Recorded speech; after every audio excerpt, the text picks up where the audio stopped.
Slash and Burn is a podcast about fanfiction. It is filled with loud swearing and explicit sexual description. It is not for children, nor the weak of stomach, nor will. Although we attribute to authors as best we can, we have no legal rights to the written works we discuss, nor the characters and universes upon which they are based. We also firmly believe that as long as what you're doing isn't hurting anyone else, whatever you do to get your jollies is all well and good. Join us and have some laughs over the world of fanfic. And seriously, this shit is filthy. You've been warned. Welcome to the magical realm.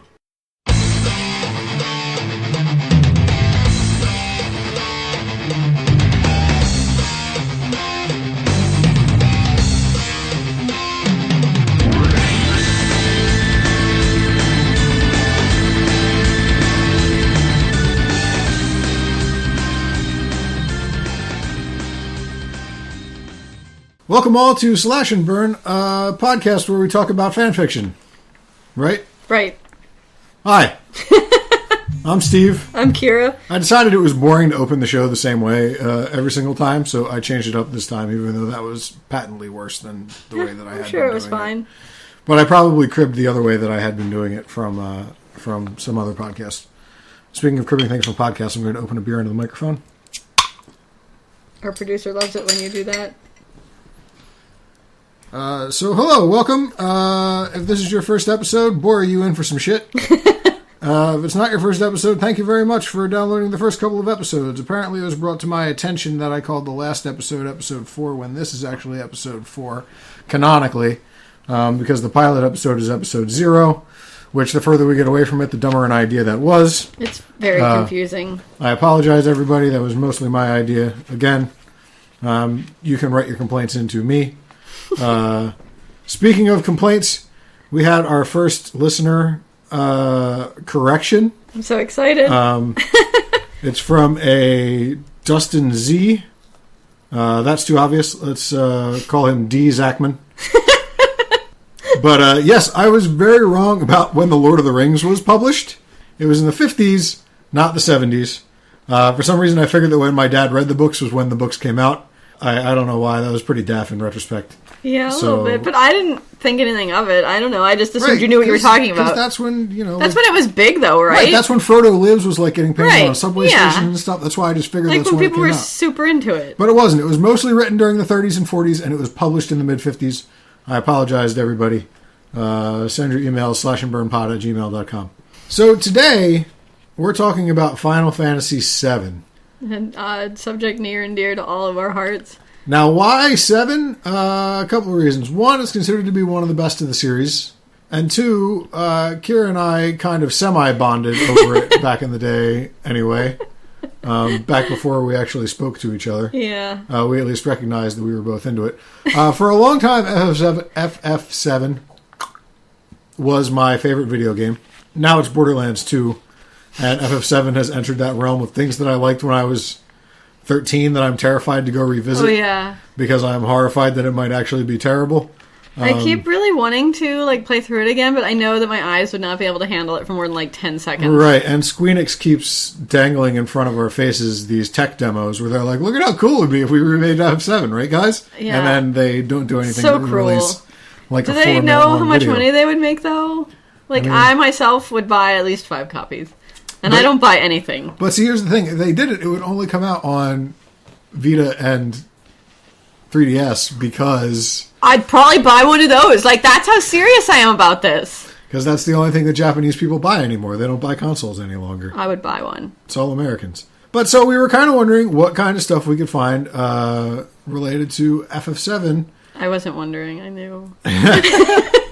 Kira, so is this one that you were into back in the day? This is one that I used to read a whole lot of this back in senior year of high school because I'm the coolest person who's ever lived. But also, this is another fandom that I actually read the fan fiction before I had actually played the game.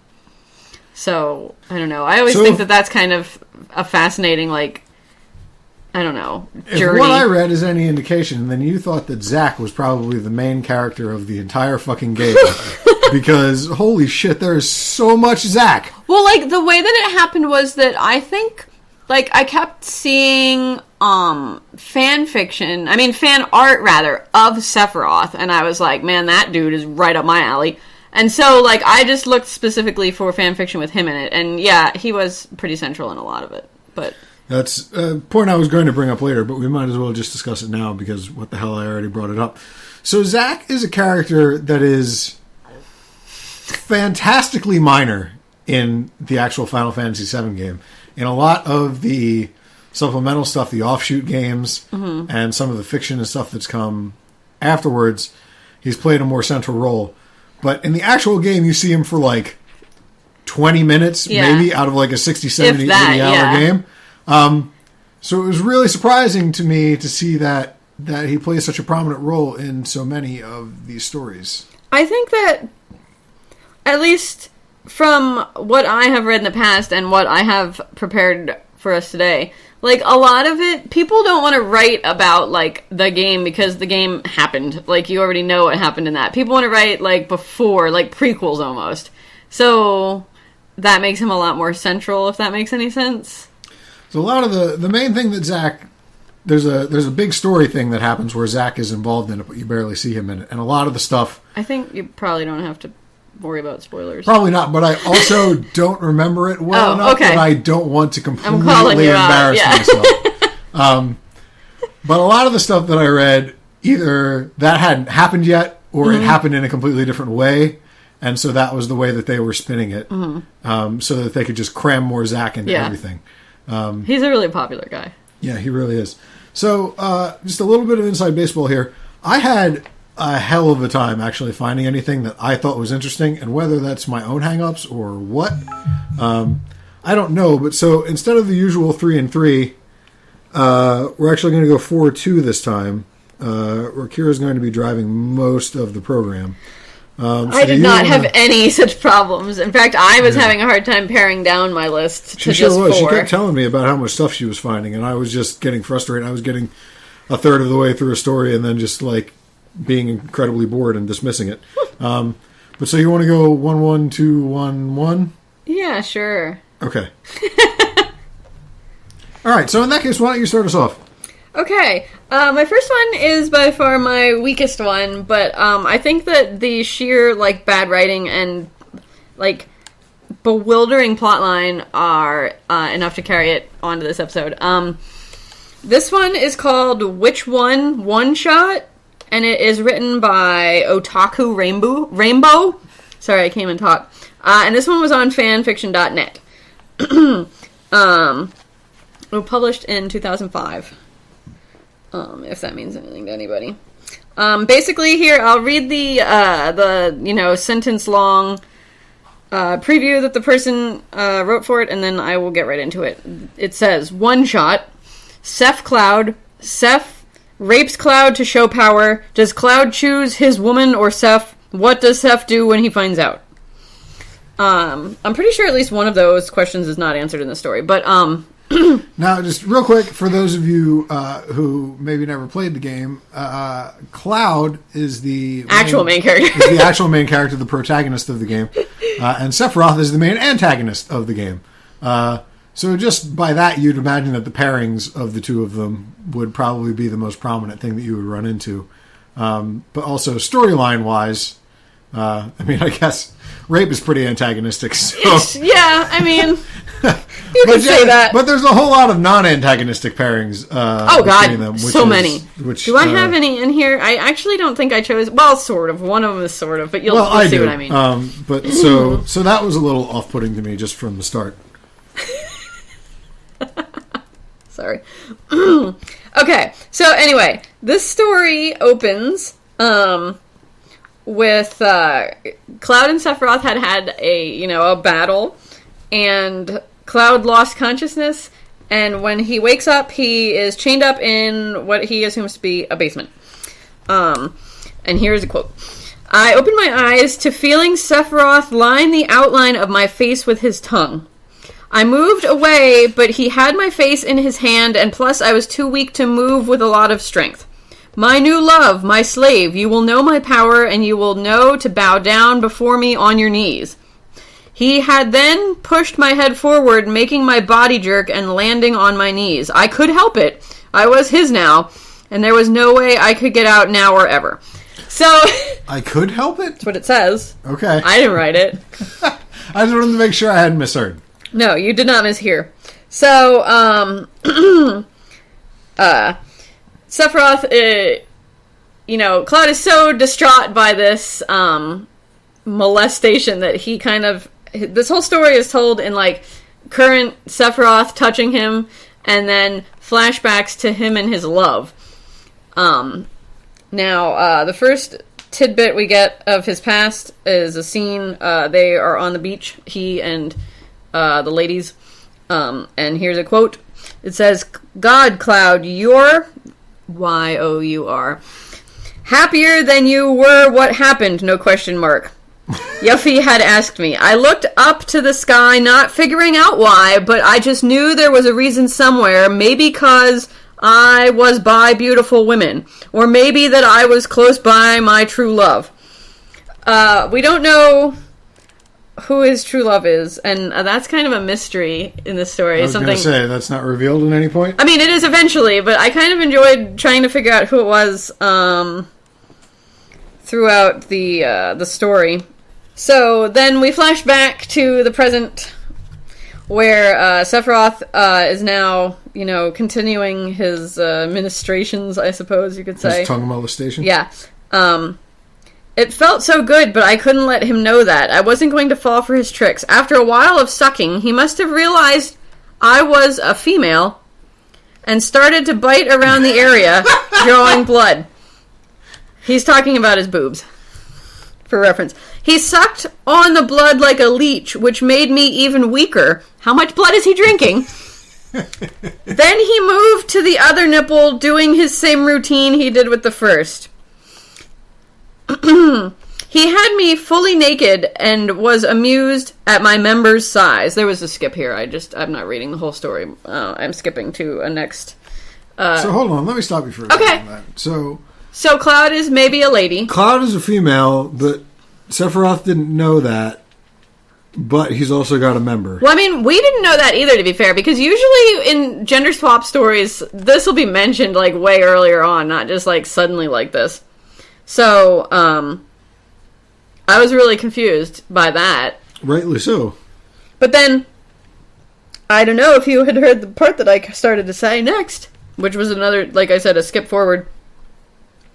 After more flashbacks about he and his love standing by the ocean, but we still don't know who it is. He can't take his eyes off this beautiful woman. But anyway, we don't know who it is. It could be any of them, but probably not Yuffie because she asked him a question. But, I mean, I guess it still could be. Because... Does it mention if there's an OC character in there at all? No. No, there's no OC character. But, I mean, there might be because they didn't mention the fact that Cloud was a lady either. But anyway, so next jump forward in time, he had me fully naked and was amused at my member's size. He made a comment about how they must grow him big in blah, blah, blah. But I didn't bother to listen. I decided to occupy my time trying to figure out a way out of here. I saw a piece of wire that was behind me, but I could reach it. I figured that if I were to stand, I could pick it up with my feet, and then I could, like, somehow put it in my hands. So, also he has a huge member. It says blah, blah, blah? It says blah, blah, blah. Huh. Because it's pretty straightforward where Cloud is from. That is correct. It's not like they had to... No, it's blah, blah, blah. It's not like they had to put a placeholder in there and then forgot about it. I mean, I guess he's so bored with Sephiroth's words. But yeah, so Cloud is a lady, but he also has a large member.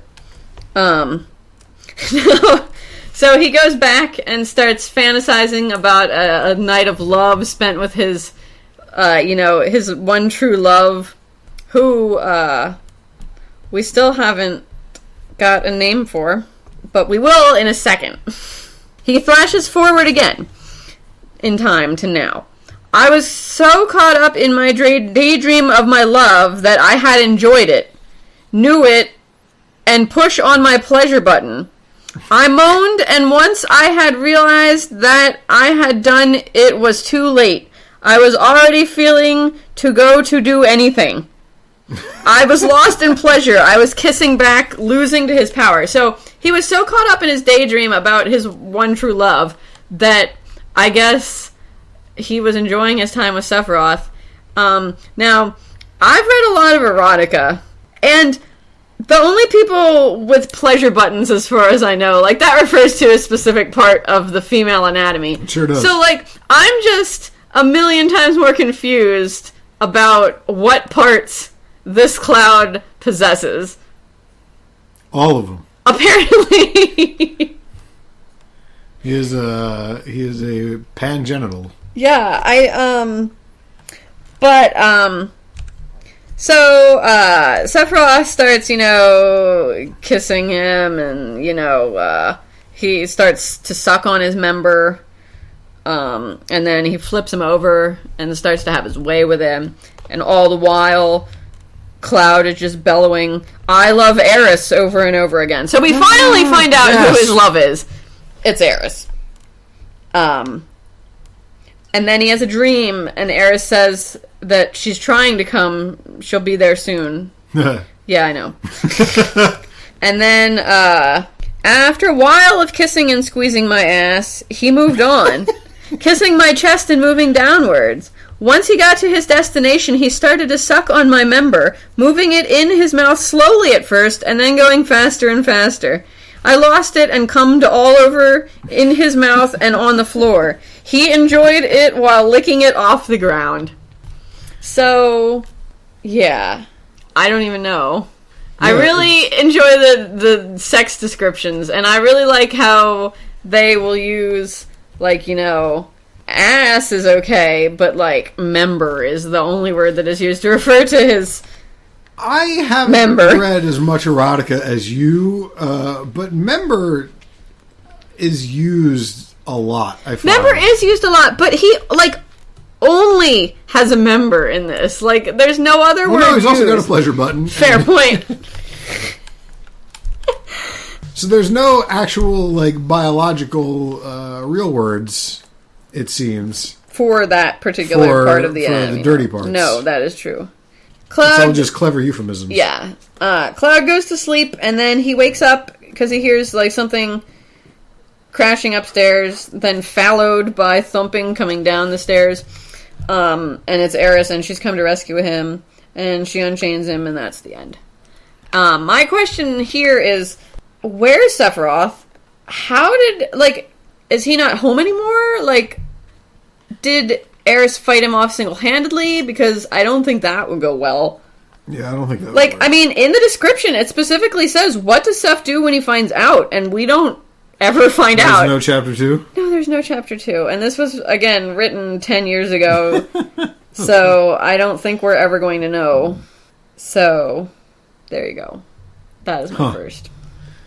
I would have thought that most, from the little bit that I've experienced anyway, the gender swap stuff is generally pretty well outlined. Right. So the fact that he's just got every part conceivable combination. He has all the business, yes. It's I was weird. So confused. But I don't know.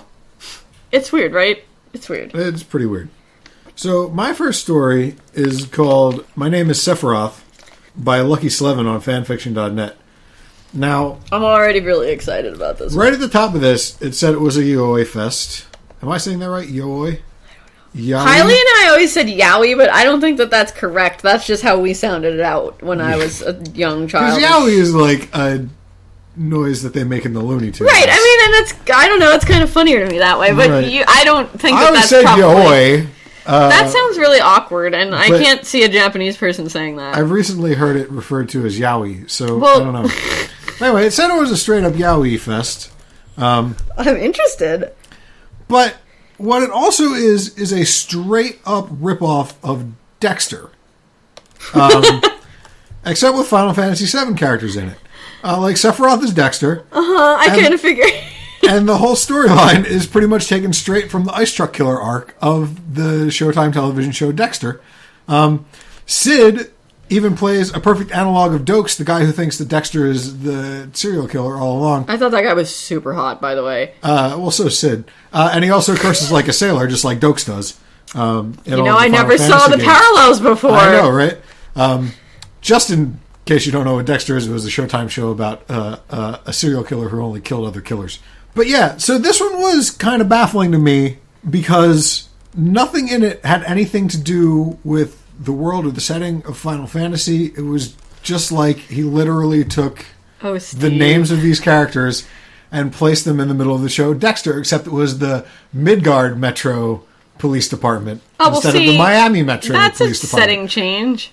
But it wasn't, there was like nothing about it that like made it take place in Midgard. Like there was nothing about like Mako reactors or like any of that shit. This is not uncommon. So here's a paragraph that I think sums it up pretty well.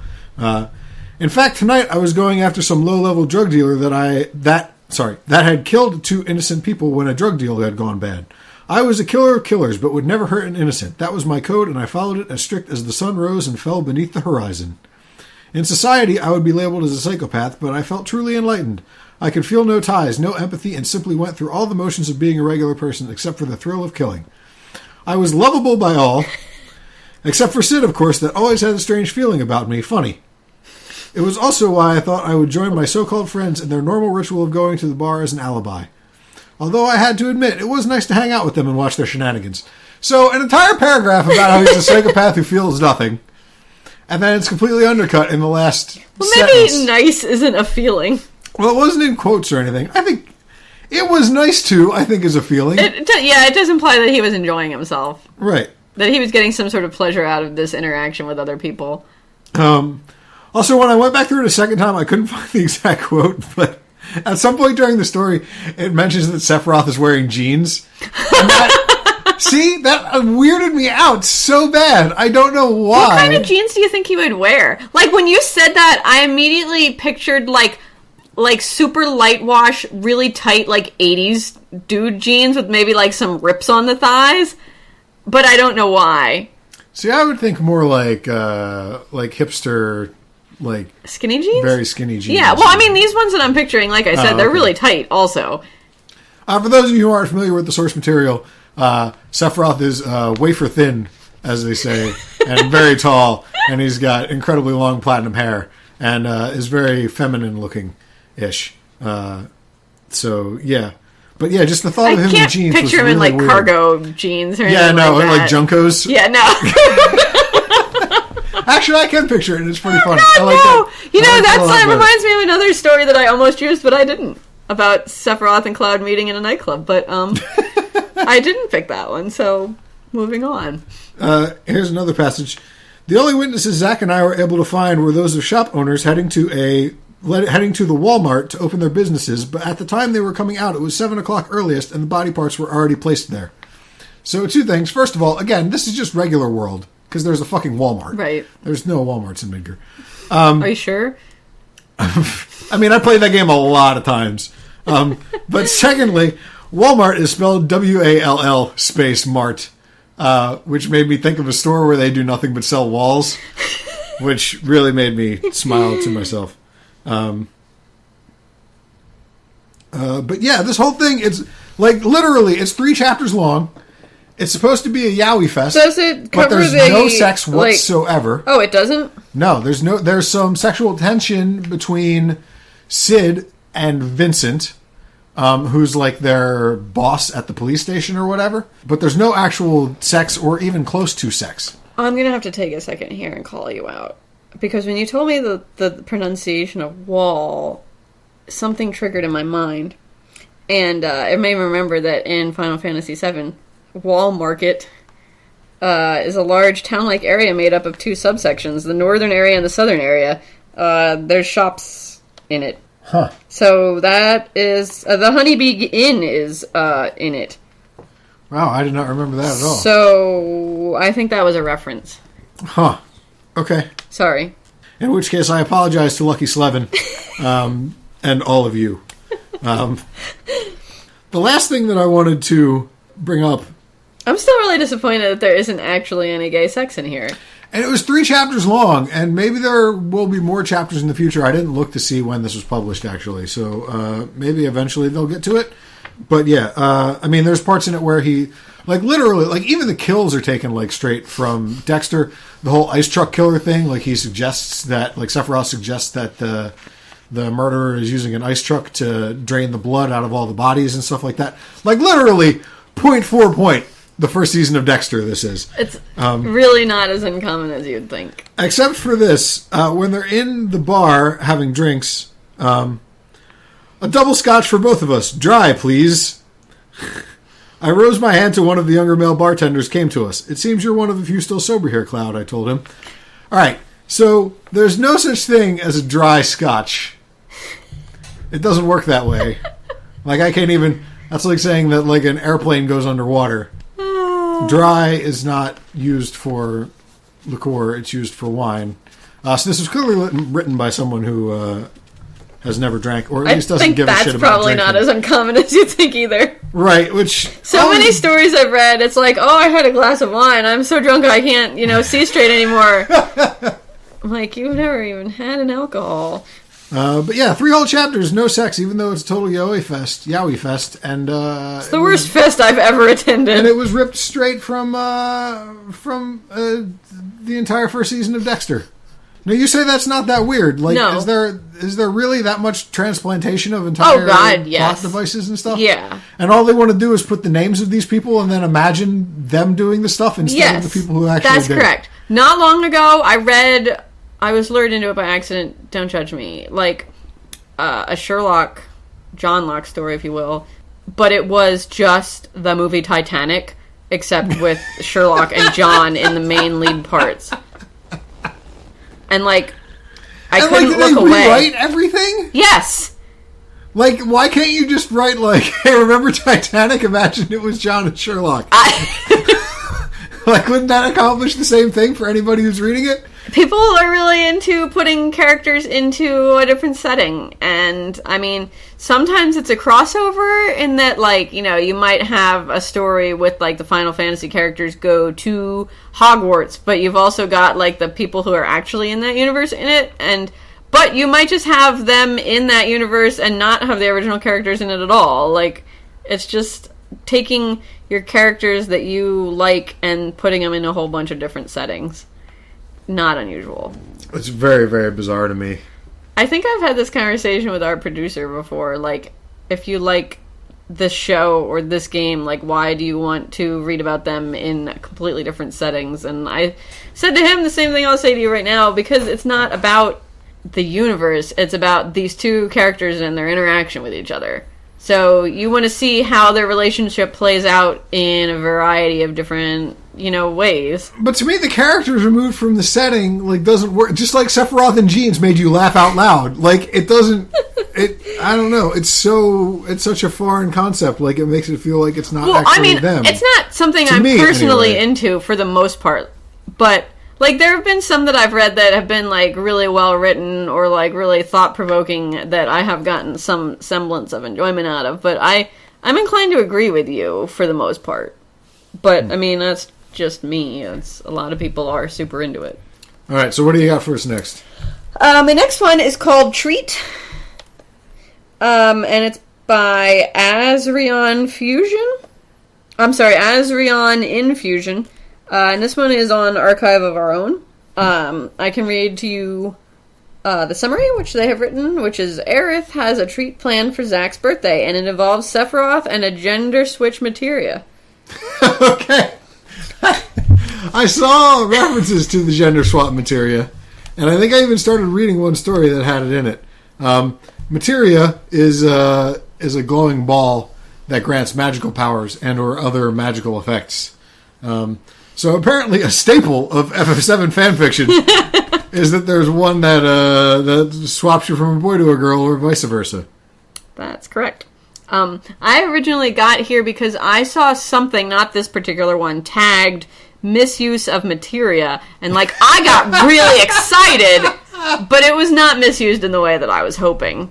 It was just like anal beads was what you were thinking? That is what I was thinking. But it was more so used to use sleep to, put someone to sleep so that he could have his way with him or whatever. But way less exciting than I had been hoping.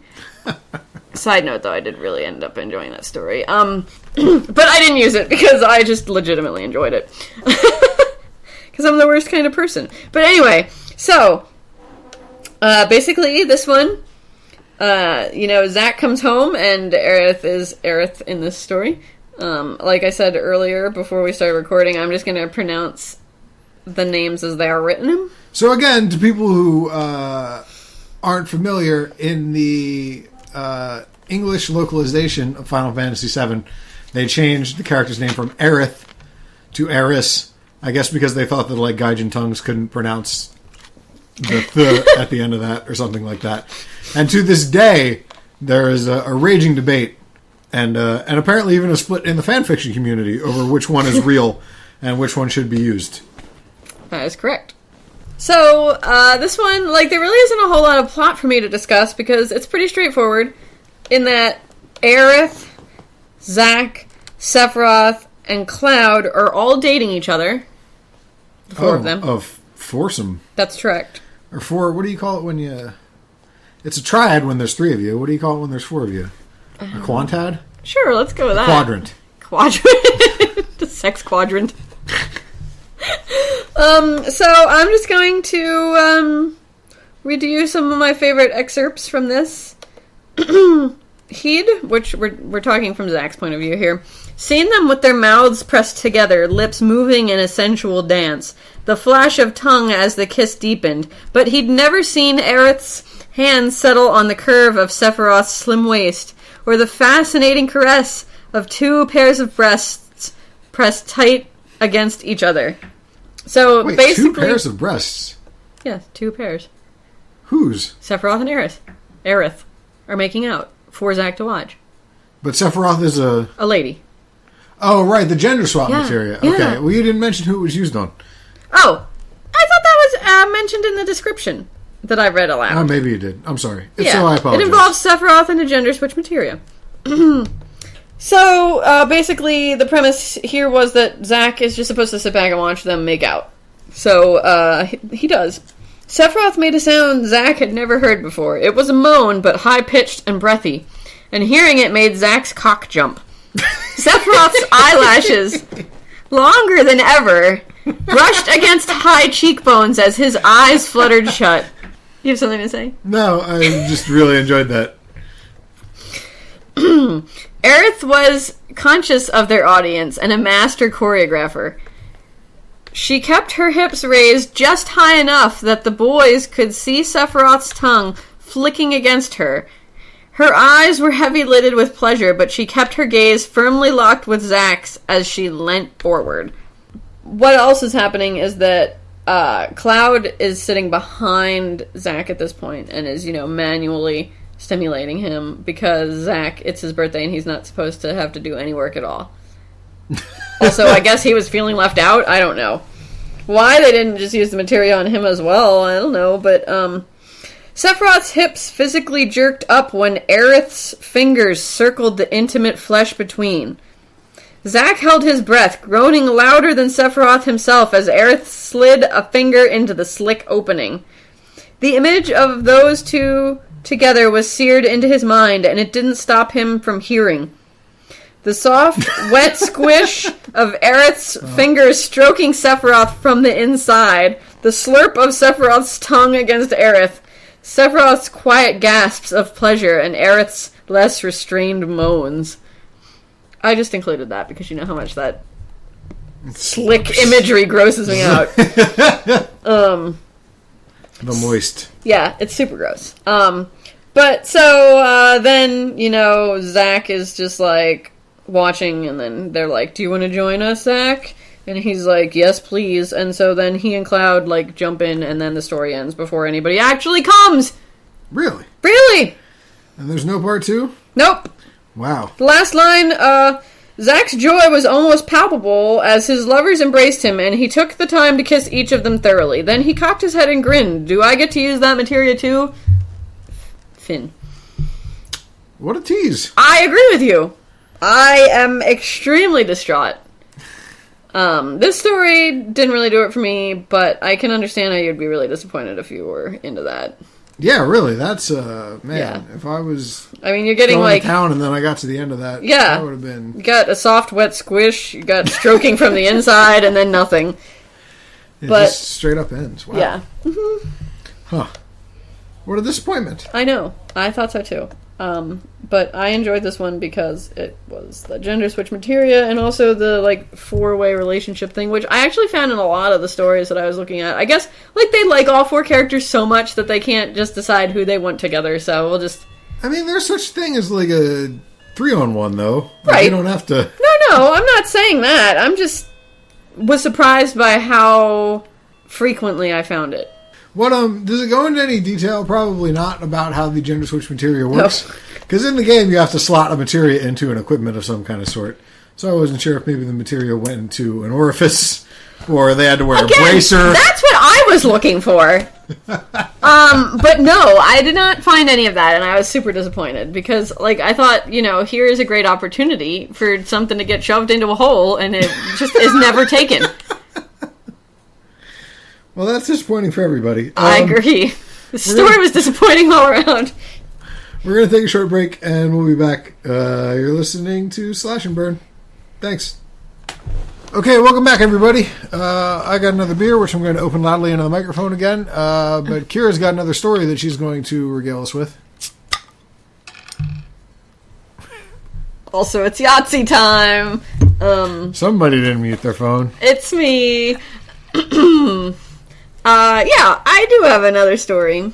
This one is called Divine Secret Angel. And this is by X Voodoo XX Blue X. Sorry, I'm laughing at the username. Yeah, it's a wonderful one. The tagline summary dealy is Old Fick. Vincent has a secret, a naughty secret. Okay, so this one opens in a crappy flat in Calm that belongs to Vincent, who is currently out of town. And Sephiroth is hiding out in there because it is a secret because he is thought to be dead, but he's not dead. And Vincent is trying to come up with a plan to break the news to the rest of the world. So Sephiroth is cooped up in this apartment, and he's all by himself, and he's really bored. And so he, decides to enjoy himself a little bit. Because he's just, in this room alone, thinking of Vincent, and he can't control himself anymore. So, he picks up his gun and starts, stroking it, and then takes his clothes off. Now completely nude, Sephiroth took up the gun once more and examined it closely, stroking and fondling it. Closing his eyes, he let his thoughts wander back to Vincent. The ex-Turk was just like this gun, dark, sleek, hard and lethal, and in all that incredibly beautiful. The gun fell from the former general's hands, and soon these hands wandered to his crotch, to run along a member that was no less lethal than his Masamune, so Sephiroth liked to say.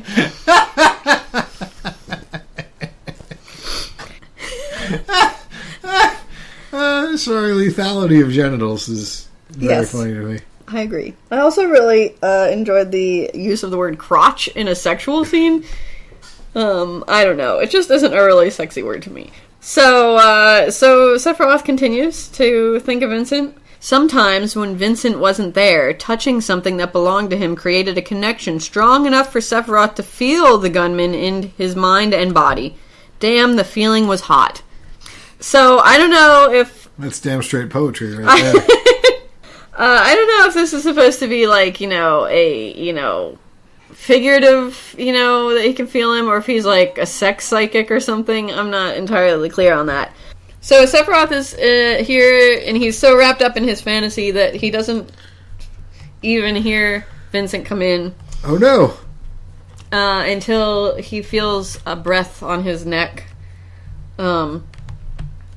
He opens his eyes, and he sees crimson eyes, a crimson headband, and a crimson cloak. His dream come true was back.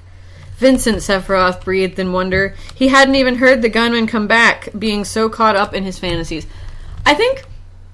Alright, let me just say several things about this story.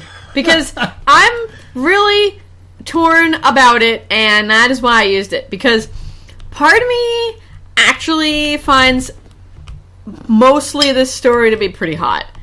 Even though this isn't necessarily a pairing I support, and it's not like the best written thing, but the way they write Sephiroth, like some sort of like wavery, like quivering, lady, really distresses me, because I can't see Sephiroth ever acting like that. In stories I've read about Sephiroth, I've always preferred Sephiroth to be in the position of power in the, sexual activity. So, this was a change for me. But you still found it sexually endearing, let's say. Correct. And why comes in a little bit later. Oh, okay. We haven't even gotten there yet. We haven't gotten there yet. Which, even the part that I enjoy, I take issue with. I can't really explain sexuality. Anyway. So, Well, I don't know why anyone is listening to this, then.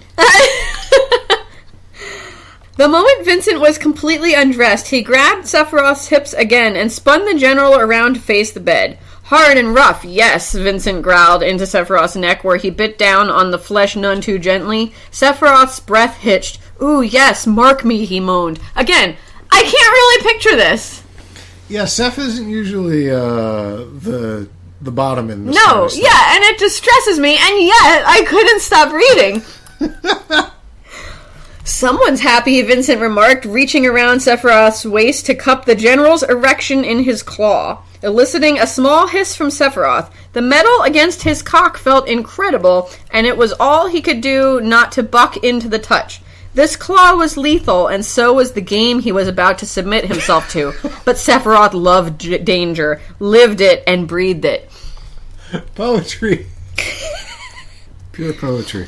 This isn't... I'm obviously taking these quotes, so, like, they're not all, like, one... There's a lot more story in between them, but I'm just picking my favorite bits. Vincent bent down to place a few kisses at the nape of Sephiroth's neck, and then, giving the general's cock a few firm strokes, placed the gun's barrel at his entrance. See, when you were talking about Sephiroth and the gun, this is where I thought things were going. This is where I was hoping things were going to go. Because, I don't know, something about this I really liked. However, next line is what I didn't like, and I'll explain when we get to the next line. Sephiroth tensed slightly at the feeling of the cold metal pressing against his most private spot, but didn't have much time to think as Vincent began to push forward, making the tip of the gun slip past the tight ring of muscle. I prefer a little bit more prep. Like, do you know what a difficult time and how painful it's going to be to just go from nothing to, oh no, there's a gun in there. Like, I like a little more build-up. Like, I mean, personally, I don't. I don't either. But in most of speaking from all the fanfiction I've read, it always goes a lot more smoothly when you have more prep. So, like, that really took me, like, as soon as I got into the moment, I was taken back out of the moment again, because I didn't really like that there wasn't any bit of, like, I don't know, stretching first? We're getting really personal here, but, I don't know. So, anyway. Every sound the general made, every pleading moan and gasp, made Vincent loose control, made him want to rip out the gun and impale Sephiroth himself. Right there. Fair point. But he executed a last effort of restraint and drove the gun home a few more times, aiming for Sephiroth's prostate. By the sound of the loud gasping moans and pleas coming from the general, Vincent had found the sweet spot as well. Gods, Vincent! Sephiroth screamed when the sensations became too much and he was too close to losing control. Take me! Again, another thing that irritates me is in sex scenes when people scream. Because I think that I understand what they're going for, but, like, screaming is not generally the word I would... I consider scream to be something that happens when a murderer is coming after you. Yeah, or you're really angry at cats for knocking something over. Not like you're enjoying a sex so good. I don't know. Would yelling be better? Yelling would be fine. I'd even take bellowing. Ejaculating? Yes, absolutely that. But not that kind of ejaculating. No. Or that kind of ejaculating. Both.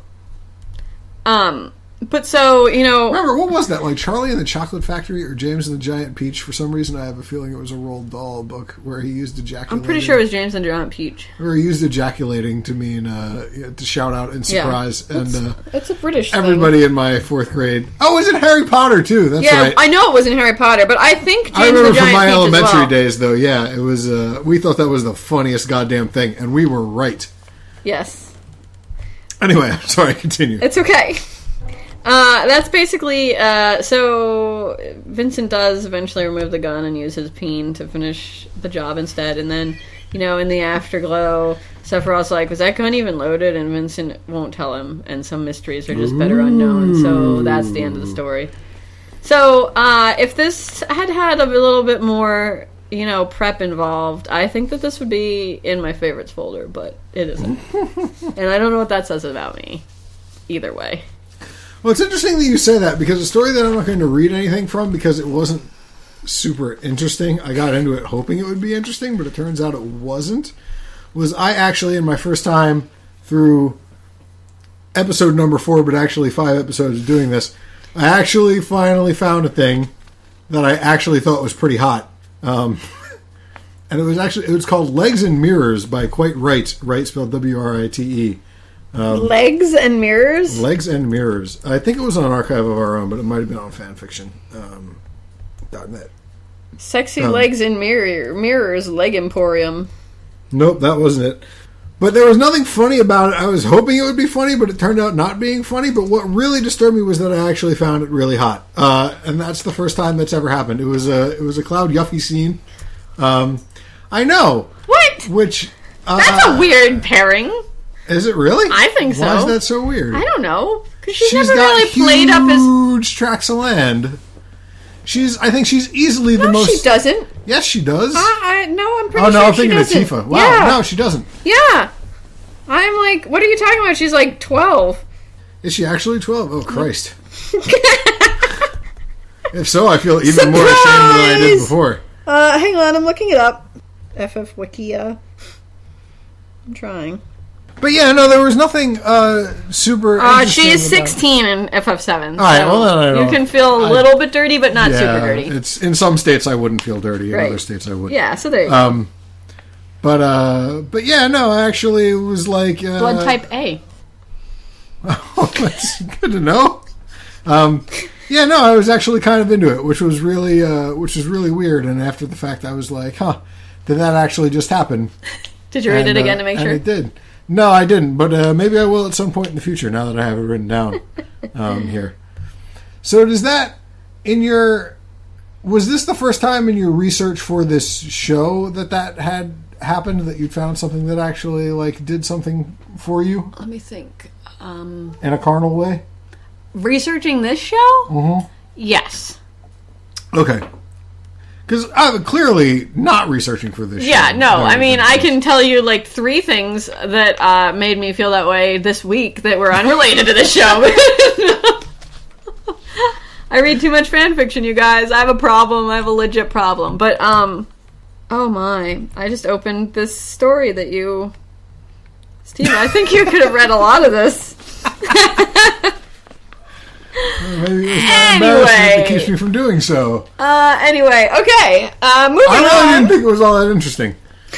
I just thought it was sexy. Anyhow, my last one is called "The Time Before the Pouring Rain." That's a beautiful title. I know, a lot of this is really beautiful. It's by Malind, or Malind.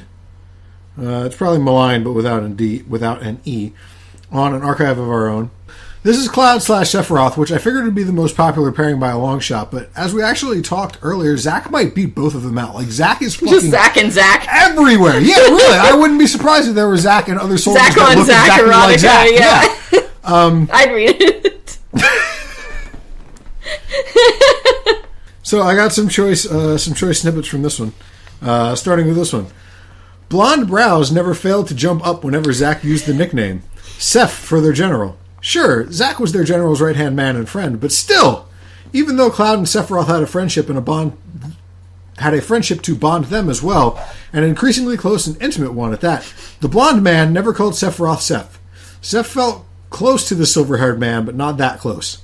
So, the one thing you may have picked out in that is that they continually refer to characters by the color of their hair, which is a thing that I found to be an incredibly recurring theme throughout all of these. Because even though I'm only reading 2, I read at least 24 of these fucking things trying to find something that was interesting enough for me to read.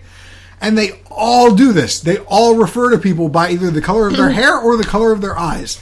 Eye and hair color is such a huge thing. And is that Final Fantasy VII, or is that fan fiction in general? Because I haven't noticed fan it up fiction until in this general, point. and I would say it's a lot of erotica in general, not just fan fiction. Because, like, I know from writing that you get sick of when you're just writing an interaction between two people. You get sick of like using he and she and their names. Like, it gets real dull. So you try to liven it up a little, and really it just is irritating to the reader. But you're like, what else can I call this dude? Especially when you're writing a scene between two dudes, because then you're just like, he did this and he did this, but which he are you talking about? Like, you don't want to just keep saying Sephiroth did this, Cloud put it in there. Like, you gotta, like, come up with other ways to refer to them, or it's just gonna be like, reading, like, notes. Does that make sense? I mean, I guess it does. I wonder why it popped out to me so blatantly in this and not in any Was of it the things that blonde we've done brows? up to Because this. that made me, I picked that passage specifically for that, but like, it wasn't just the story, it was all of this stuff. They just constantly call Cloud blonde or blondie or like whatever. And there's some of that in the story that I'm about to read also. So, and I wasn't sure if that was this, but apparently it's not just this. No, it's not just this. And maybe I'll have to use that trick for my own writing in the future. Because do keep it in mind, because it's annoying to read, but it's done. That's the thing. I found it took me so out of what I was doing. I don't know if that was just because I noticed it first and then probably. I don't know. Mind if I join you two? Cloud startled at the words, already knowing who it was. That musical voice played every cell in Cloud's body until it sang in tune with it. He instantly propped himself up on his elbows, whipped his head around, and caught sight of a man who was almost painfully bright. Long silver hair gave off the illusion of being more radiant than the afternoon sun as it flowed in the light breeze. Cloud could have sworn he smelled Sephiroth's delicious scent in the air currents. Oh my. The soldier let his eyes roam. It's supposed to be roam, I think, probably, but it's room. Let his eyes roam down the nearly nude, beautifully muscled body, only covered with a piece of fabric that could barely be considered a bikini. Well, The bright floral pattern contrasted with Sephiroth's pale skin and made the silver-haired man's body seem all the whiter. Wait. No, go ahead. I know. Hold on. I'm getting right. there. The general wouldn't be able to stay out long with such fair skin. Cloud couldn't help but notice the bulge contained inside the elasticized fabric. He swallowed hard. Sephiroth followed Cloud's gaze to his bikini. They didn't have any of my size in stock. So, they repeatedly refer to this as a bikini, but there's no other indication that this is a gender swap of any kind. Correct. And So there's a bulge. And there's a bulge. So are we to think that Sephiroth... Is he just a cross-dresser? I don't know, but it doesn't mention the top. It says that he's nude except for the swath of elasticized fabric. Right. And I mean, I'm hearing, like, they didn't have it in my size. Like, if they would have said, like, oh, this was the only thing that was left in the store, like, that would have made more sense. But, like, he wanted a floral print bikini. He just wanted one that was a little bigger. That was a little bit bigger. That covered up his manhood a little bit better. So I don't know if we're supposed to be... This is really taking me out of it, because I'm not sure if I'm supposed to be imagining a top or not. Right, I can hear that. Because, like, generally, when a dude is wearing, like, a bikini-style bottom, like, I would call it a Speedo. I've never heard referred to as a bikini. Right. Yeah. It really, really, really threw me off. Huh. Fascinating. So, I should have set this up in the first place, but Zack and Cloud were hanging out on the beach, just being buds. I was wondering why everybody was mostly naked, but and then all of a sudden, Sephiroth shows up. And then, not even looking back, Zack waved his hand in the air and called out, "Well, I'm off to the pud. Don't wait up for me." What? Now, what? I'm 95% certain that's supposed to be pub.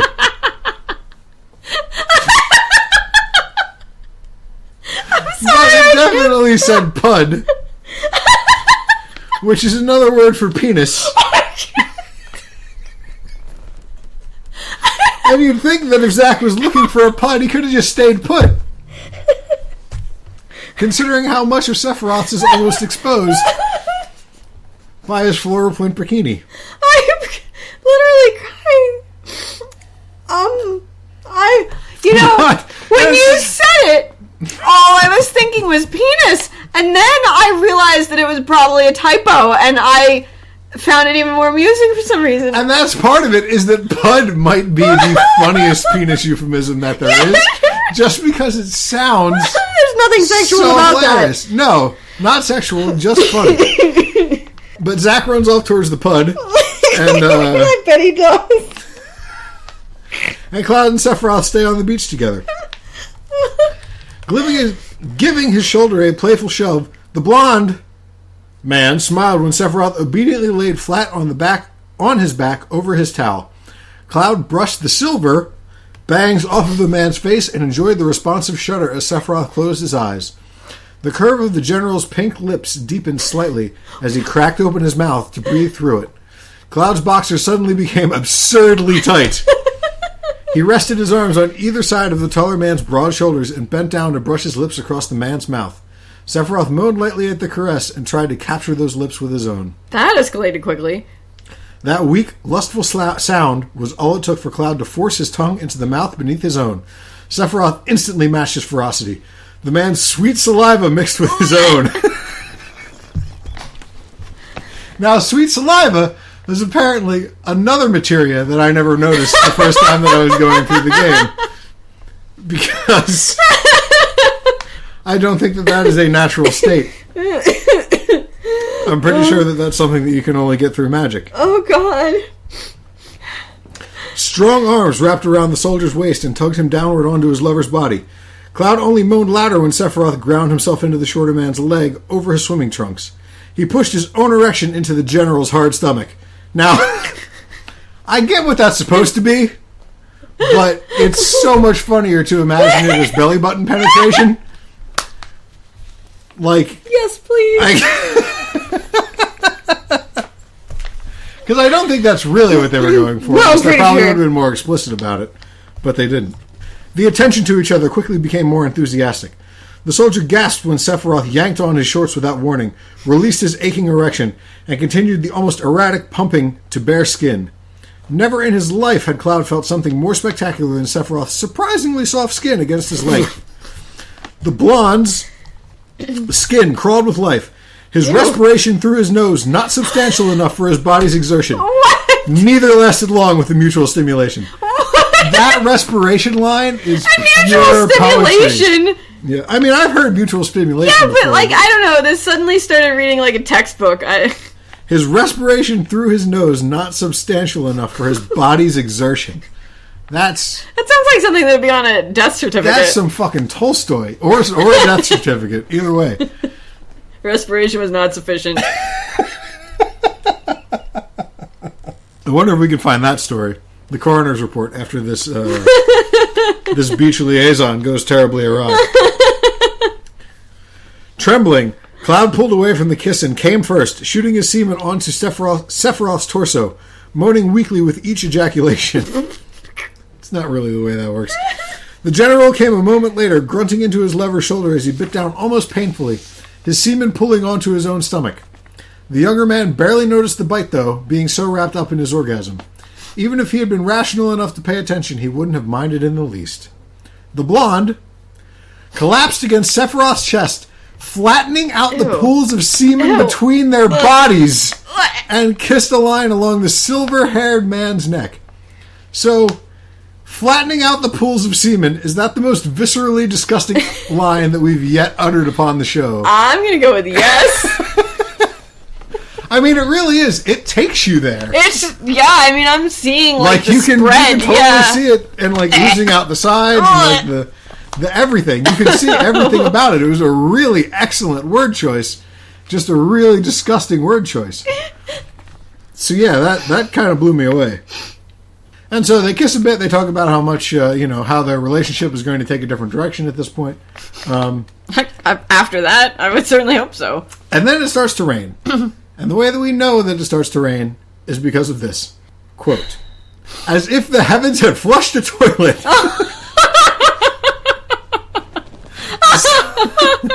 The soldier and general were suddenly soaked from head to toe. What? As if the heavens had flushed a toilet. That's not how toilet works. That's not how mostly anything works. No. Couldn't heaven have turned on a faucet? You'd think that would be a little more... I mean, maybe it was done for comedic effect. Although this seemed pretty serious up until this point. It didn't really seem to be done in a, in a super lighthearted way. Wasn't the story, titled about the rain? Right, exactly. It was in the moment before the rain, in the something before the rain. Time before the pouring rain, I'm sorry. So there you go. Time before the flushing toilet. The whole thing, so many lines in this story were fucking wonderful. I'm getting even that if they feeling. Were gross. Yeah, this guy, Maligned, or Malind, I really think has a gift. And maybe they should take their wordsmithery to something else. Not, if this is what they like doing, then more power to them. I'm just saying, maybe more people would get to enjoy it if they... What was this called again? I want to see if they wrote anything else. It is called... Time Before the Pouring Rain by Maligned. M-I-L-I-N-D. On Archive of Our Own.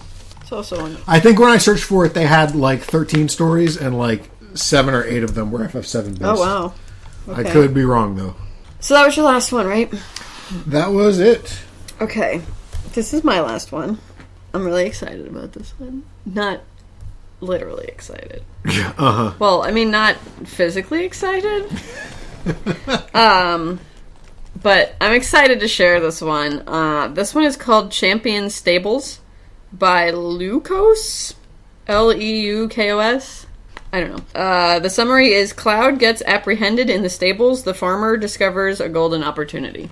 Uh-oh. You remember, I forget, it was a DBZ story maybe, that I said it was written like a 1930s detective was telling the story? Yes, I do remember that. This one is the same way, and that isn't even what I loved about this story, but I'm, in looking at it now, realizing that, and the opening line is, Cloud was just going down to do a checkup, right? The chocobos were there, as usual. They seemed happy enough, but the newest one, the black chocobo, something seemed off about him. It's just like that, I don't know. But anyway. So, real quick, for anybody who might not be familiar, a chocobo, or a kokobo... I was going to say, you're going to shout at me about pronunciations? Is, I'm a little bit offended that you didn't ask me how to pronounce this one. I know how to pronounce this one. is a large... mountable bird. And by mountable, I mean in terms of riding, not in terms of sex, although apparently maybe in terms of sex also? Guess you'll have to find out. But so imagine a horse, but it's a 2-legged bird instead of a 4-legged mammal. And you got a kokobo. If you get an ostrich and a chick maybe combined? Yeah, that works. They're big and they're fluffy like a chick, but they run like an ostrich does. Long leg dealing. Yeah. But it's this whole mini game trying to breed a golden chocobo in the game, yes. For those of you who haven't played the game for whatever reason. So, Cloud's going down to check on the chocobos. There's a new black chocobo in the stables because he's apparently necessary to get the gold one.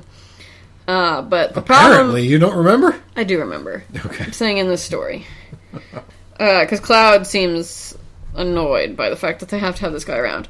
Because he's seemed utterly disinterested in any female they offered. So Cloud goes in to the stables, and he sees that the farmer left the gate open, and he's irritated.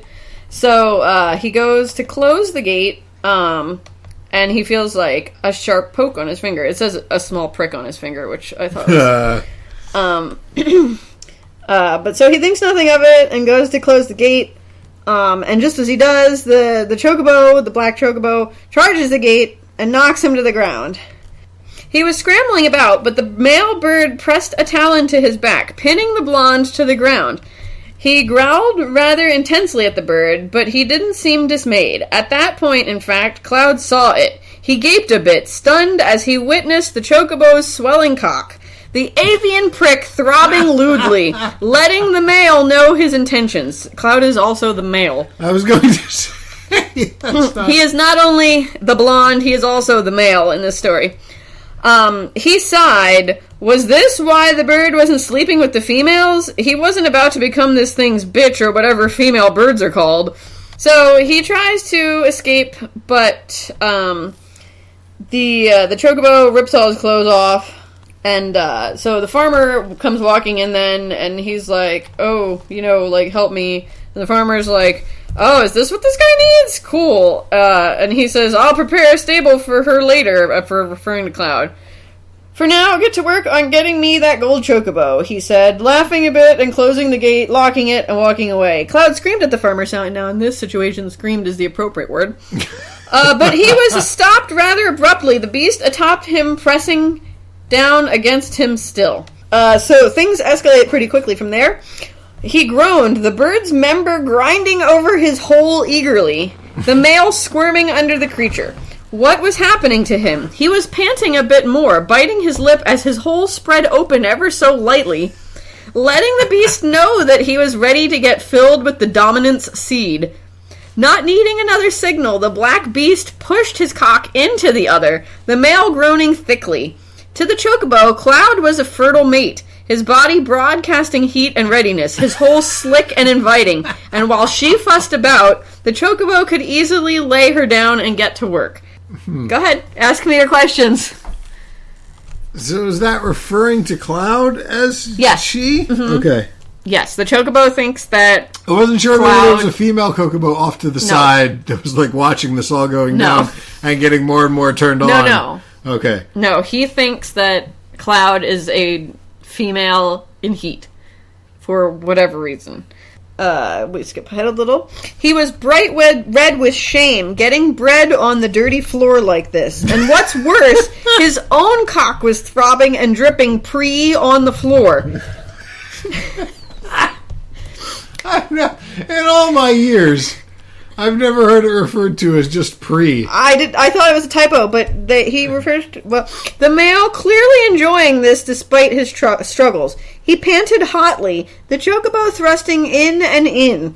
That cock drooling into the already quivering, slick, inviting hole. His cock thrusting in and in. Yeah, just in. It doesn't go out. No, never out, just in.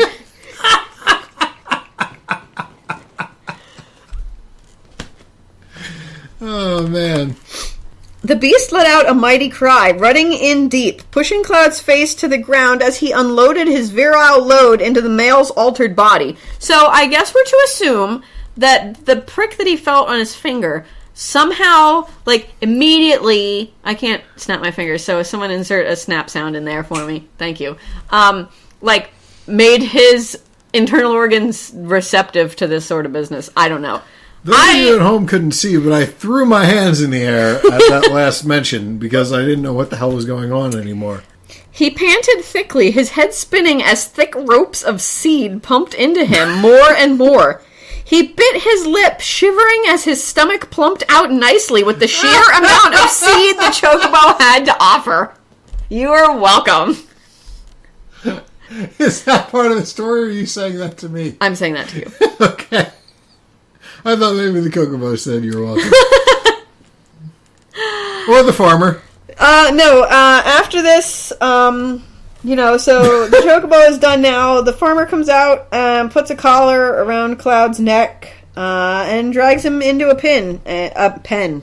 And now he's gonna be a breeding stock, I guess. "Welcome to your new life, girl," said the farmer, grinning widely. "You be good and make me rich," he said, laughing a little more, leaving Cloud with a belly full of chocobo seed.